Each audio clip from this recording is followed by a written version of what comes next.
Bismillahirrahmanirrahim. Assalamualaikum warahmatullahi wabarakatuh. Perkenalkan, nama saya Andi Sri Wahyuli dengan NIM 2021 10126.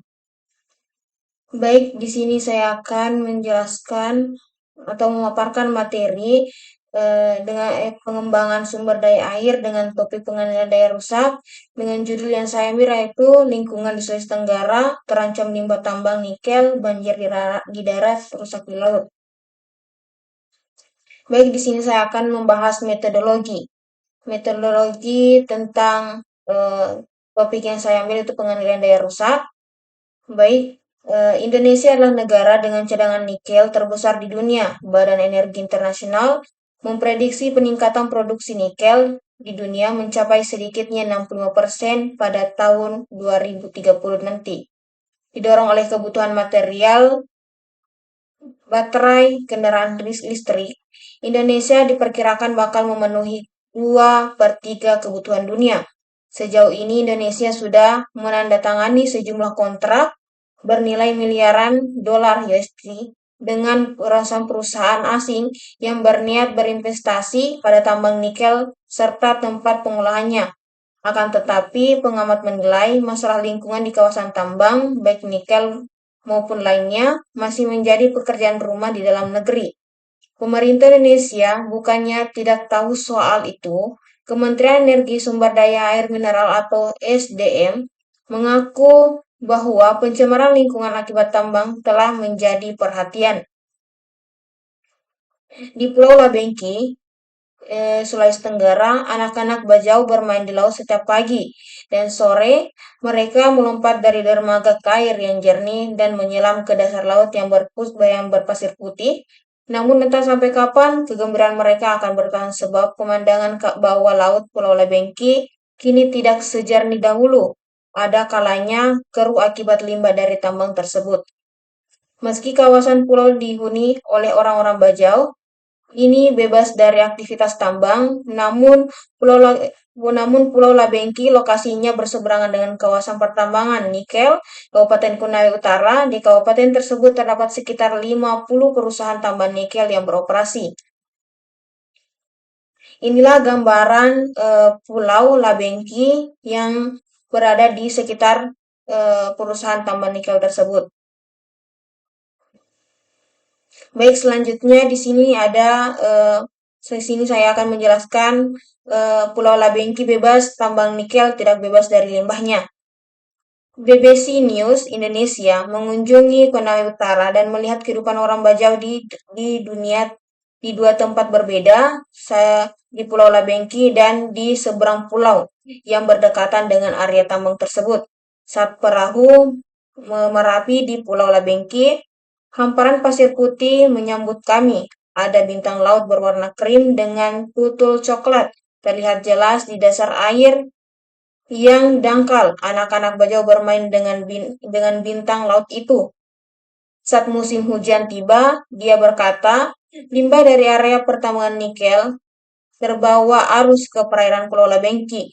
Jika air sedang keruh, Tawing terpaksa urung membawa turis penyelam.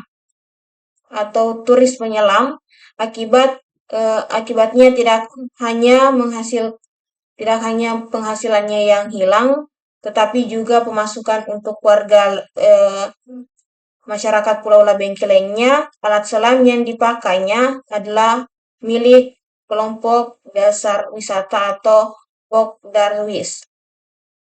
Baik, ini adalah gambaran anak-anak yang ada di Pulau Labengki saat menyelam sebelum tercemarnya pulau tersebut.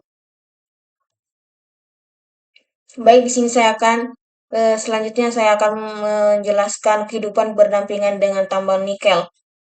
Di desa Bonega yang berpisah jarak sekitar 1 jam berkendaraan dengan kapal, kondisinya begitu berbeda dari Pulau Labengki. Pemandangan bukit-bukit hijau Pulau Labengki menghilang sepanjang perjalanan, diganti bukit-bukit tanah yang berwarna coklat. Di dermaga dasar laut tidak terlihat karena air begitu keruh, bahkan di berbagai tempat di desa. Air berwarna coklat, kemerahan, tidak ada anak-anak yang berlompatan dan bermain di laut. Seorang nelayan Bajau bernama Lukman menuturkan bahwa Sebelum adanya kegiatan tambal nikel di dasarnya, ia bisa memancing ikan di dekat rumahnya. Baik, inilah gambaran eh, perumahan yang ada di dekat eh, perusahaan peroperasian perusahaan tambang nikel dan tercemar.